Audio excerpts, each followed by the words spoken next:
नमस्कार प्यारे साथियों, मैं लालचंद सुतार एक बार फिर से मेरे YouTube चैनल पर आप सभी का स्वागत करता हूं। आज के इस वीडियो में हम आरपीएससी सेकंड ग्रेड में जो नोटिफिकेशन है और उसके अकॉर्डिंग ये देखेंगे कि आपके कौन से विषय में कितनी सीटें हैं, और जब आपका सिलेक्शन सेकंड ग्रेड में हो जाता है तो उसके आगे की प्रक्रिया क्या होती है, किस प्रकार से आपका जो है फाइनली जो है सिलेक्शन हो जाता है और फिर आपको पोस्टिंग दी जाती है। तो उसका थोड़ा सा मैं यहाँ पे डिटेल में ये वीडियो लेकर के आया हूँ। तो पूरा विस्तार से मैं इस वीडियो में बताऊंगा आपको कि किस प्रकार से आप जो है चयनित होने के बाद में नियुक्ति पा सकोगे।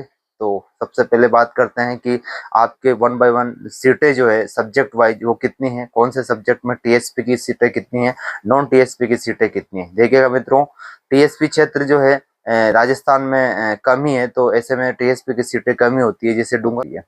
हालांकि टीएसपी वालों का कंपटीशन बहुत कम होता है, क्योंकि नॉन टीएसपी वाले टीएसपी में नहीं जा सकते हैं, बल्कि टीएसपी वाले नॉन टीएसपी के विरुद्ध जा सकते हैं। यानी कि कोई टीएसपी का कैंडिडेट है तो वो नॉन टीएसपी के इलाके में जो नौकरी कर सकता है, उसको कोई समस्या नहीं है।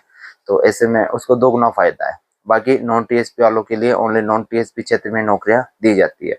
अब हम बात करेंगे विस्तार से 1 बाय 1 की कौन से विषय में कितने पद जो है आपके हैं, तो आपको कितनी मेहनत करने की आवश्यकता है। सबसे पहले मैं आपको जो है 1 बाय 1 नोटिफिकेशन के अकॉर्डिंग सारी चीजें मैं यहाँ पे बता देता हूँ। देखना मित्रों, जैसे सबसे पहले बात करते हैं हिंदी विषय की। हिंदी विषय में आपके टोटल पदों की संख्या है 288। 288 पदों में से आपके जो नॉन टीएसपी क्षेत्र में है वो 273 पद है, और टीएसपी क्षेत्र में 15 पद है। तो कुल मिला के आपके 288 पद जो है हिंदी विषय में है। तो हिंदी विषय वालों को थोड़ा सा इस बार ज्यादा मेहनत करने की आवश्यकता होगी, क्योंकि हर बार हिंदी की कट ऑफ बहुत ज्यादा जाती है। तो अभी यहाँ पे पद बहुत कम है, तो ऐसे में मेहनत आपको थोड़ा सा ज्यादा करने की आवश्यकता होगी। उसके बाद में अंग्रेजी विषय है।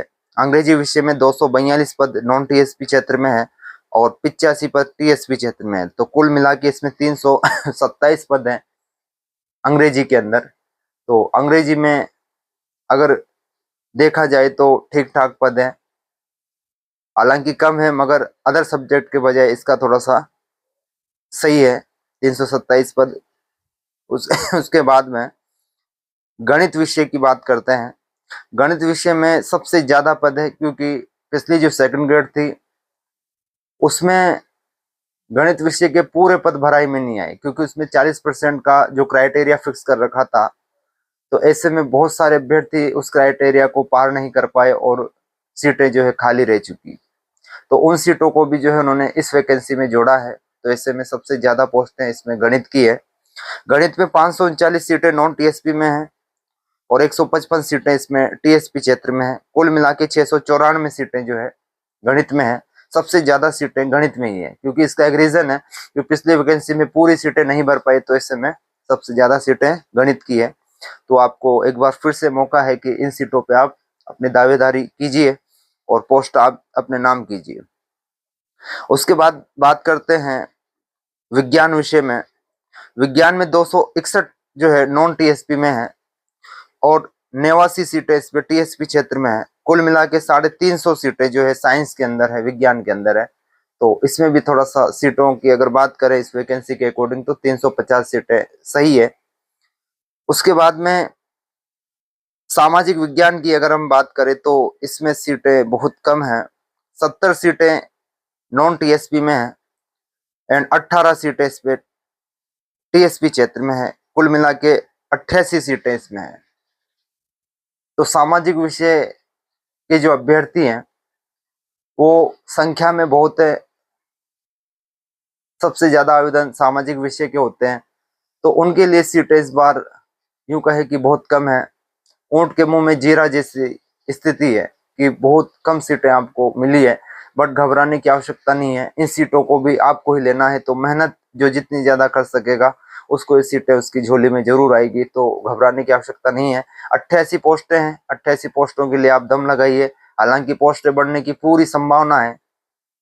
आप यूं मान के चलिए कि पोस्टें जरूर बढ़ेगी, मगर अभी जो ये पोस्टें हैं तो उसी के अकॉर्डिंग तो अपने को 88 देखने को मिल रही है। तो 88 पोस्टों के लिए आपको अभी तैयारी करनी है दमदार तरीके से। हालांकि पोस्टें बढ़ने की संभावना 100% है, तो आपको घबराना नहीं है। आपको मेहनत पे पूरा फोकस करना है।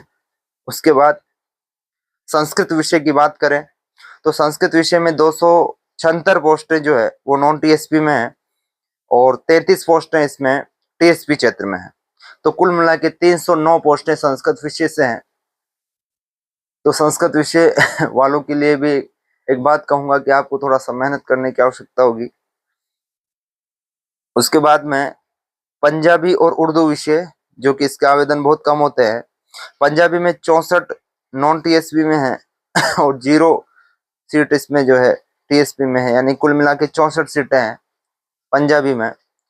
और लास्ट में उर्दू की बात करें तो उर्दू में 2 सीटें नॉन टीएसपी क्षेत्र में है और 7 सीटें टीएसपी क्षेत्र में है। तो कुल मिला के 9 सीटें जो है आपके उर्दू विषय में है। तो ये मैंने आपको सब्जेक्ट वाइज सीटें बताई है कि कौन से सब्जेक्ट में कितनी सीटें हैं। फटाफट से एक बार फिर से इसको रिवाइज कर देता हूँ कुल सीटों को। हिंदी में जो है आपके 288 सीटें हैं, अंग्रेजी में 327 सीटें हैं, गणित के अंदर 694 सीटें हैं, विज्ञान के अंदर 350 सीटें हैं, सामाजिक के अंदर 88 सीटें हैं, संस्कृत में 309 सीटें हैं और आपके पंजाबी के अंदर 64 सीटें हैं और उर्दू के अंदर 9 सीटें हैं। और कुल अगर बात करें तो 2129 पोस्टों पर अभी ये विज्ञापन निकला था आरपीएससी सेकंड ग्रेड का, सभी सब्जेक्ट को मिला के। तो ये देखा जाए तो बहुत कम सीटें हैं। जितने भी अभी वैकेंसियां निकली है सेकंड ग्रेड की पिछली बार, उनसे सबसे छोटी वैकेंसीज को माना जा सकता है कि बहुत कम सीटों पर इस भर्ती को सरकार करवा रही है, मगर ऐसा नहीं है। इसमें आगे सीटें बढ़ने की पूर्ण संभावना है। तो आपको तैयारी में बिल्कुल भी ऐसा माहौल नहीं बनाना है नकारात्मकता की सीटें बहुत कम हैं, नंबर नहीं आ पाएगा, ऐसा कुछ नहीं है। आप एग्जाम होने के बाद में भी सीटें बढ़ सकती है, एग्जाम से पहले भी सीटें बढ़ सकती है। तो सीटें बिल्कुल 100% संभावना है कि बढ़ेगी। अब ये तो मैंने आपको सीटों के बारे में एक जानकारी दी।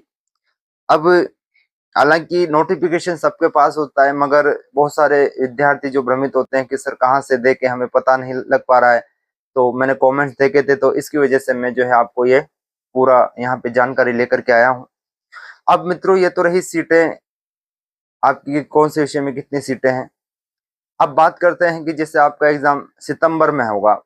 अब सितंबर में एग्जाम होने के बाद में आगे की प्रक्रिया क्या होती है। जैसे सितंबर में आपका एग्जाम है, उसके बाद में जैसे एक आपकी प्रारंभिक आंसर की जारी होगी एग्जाम के बाद में। जो एग्जाम के 1-2 महीने बाद में जैसे आपकी सबसे पहली उत्तर कुंजी जो है वो आरपीएससी के द्वारा जारी होगी और उस पर आपत्तियां मांगी जाएगी, जो भी आपका डाउट रहेगा प्रश्नों पर। और वो आंसर के आने के बाद में आपत्तियां लेने के बाद में फिर आपका दोगुना सूची जारी की जाएगी, दोगुना रिजल्ट आपका आएगा। जैसे 350 पोस्ट है तो लगभग 700 के लगभग जो है फिर सूची जारी होगी रोल नंबर की। कभी कभार 2.5 गुना भी निकाल दी जाती है, तो 2.5 गुना भी आपकी लिस्ट जारी हो सकती है। 2 गुना या 2.5 गुना का नियम है, तो लगभग 2.5 गुना तक आपकी लिस्ट जो है जारी हो सकती है। उसमें जिसके भी रोल नंबर आते हैं उनको डॉक्यूमेंट्स वेरिफिकेशन के लिए आरपीएससी में बुलाया जाता है।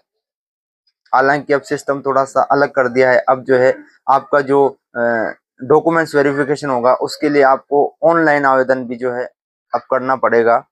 पहले जो है हम आरपीएससी की वेबसाइट से जो भी डिटेल फॉर्म होता था उसको डाउनलोड करके उसको ऑफलाइन ही भर करके फिर वहां पे जमा करवाते थे, मगर इस बार ऑनलाइन जो है वो हो चुका है। तो ऑनलाइन आपको जो है विस्तृत आवेदन पत्र भरवाया जाएगा, उसमें आपके डॉक्यूमेंट्स भी स्कैन हो सकते हैं। तो ये प्रक्रिया रहेगी डॉक्यूमेंट्स वेरिफिकेशन की। जैसे डॉक्यूमेंट्स वेरिफिकेशन हो जाते हैं उसके बाद में आपका लगभग 2 से 3 महीने या 4 महीने बाद में फाइनल रिजल्ट जारी होगा, जिसमें जितनी पोस्टें हैं उतने ही अभ्यर्थियों का रिजल्ट जारी होगा और आपका उसमें सिलेक्शन हो जाएगा। जैसे वो रिजल्ट आएगा फाइनल रिजल्ट, उसमें आपका जो है चयन हो जाएगा और चयन होने के बाद में फिर आपका एक बार फिर से जो है मंडल के अकॉर्डिंग आपकी काउंसलिंग होगी और वहां पे आपको एक बार फिर से डॉक्यूमेंट्स ले जाने होंगे और आपको फिर वहां से स्कूल आवंटित होगा और स्कूल आवंटन भी आपको रैंक के अकॉर्डिंग होगा जिसकी सबसे अच्छी रैंक होगी उसको उसके अकॉर्डिंग। हालांकि सबसे पहले महिलाओं को प्राथमिकता दी जाती है, महिलाओं को, दिव्यांग को, इसके अलावा विधवा परित्यक्ता, उसके बाद में जनरल जो होते हैं उनको इस प्रकार से यहाँ पे प्राथमिकता दी जाती है। तो ये आपका एक सफर रहेगा नियुक्ति तक का कि आपको पहले एग्जाम देना है, फिर दोगुना लिस्ट जारी होगी, दोगुना लिस्ट जारी होने के बाद में आपका डॉक्यूमेंट्स वेरिफिकेशन होगा और डॉक्यूमेंट्स वेरिफिकेशन होने के बाद में फाइनल रिजल्ट जारी होगा और फाइनल रिजल्ट जारी होने के बाद एक बार फिर से डॉक्यूमेंट्स डॉक्यूमेंट्स जो है वो वेरिफिकेशन होगा मंडलवार और फिर आपको जो है स्कूल आवंटित होगा और स्कूल आवंटित होने के बाद में आपको वहां पे ज्वाइनिंग लेनी पड़ेगी। वो पूरी जो आपकी ज्वाइनिंग की प्रक्रिया है वो मैं आपको बताऊंगा किस प्रकार से आप डॉक्यूमेंट्स वेरिफिकेशन के लिए जाओगे, कौन कौन से डॉक्यूमेंट्स की जरूरत पड़ेगी और किस अकॉर्डिंग आपको जो है डॉक्यूमेंट्स जमाने हैं, वो पूरी जो डिटेल है वो मैं आपको वीडियो के माध्यम से बताऊंगा।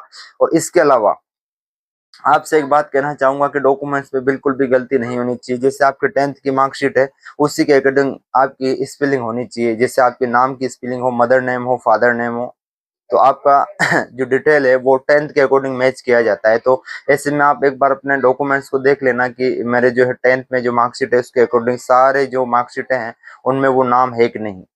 जैसे आपके कहीं स्पेस की प्रॉब्लम है तो इस स्पेस भी आपको सही करना पड़ेगा, क्योंकि छोटी सी गलती भी वहां पे डीबी में जो है वो नहीं मानते हैं और फिर आपसे वो सुधार करने के लिए कहेंगे। तो उसको आप पहले से अपडेट रखिए, सारे डॉक्यूमेंट्स अपने होने चाहिए पर्याप्त रूप से।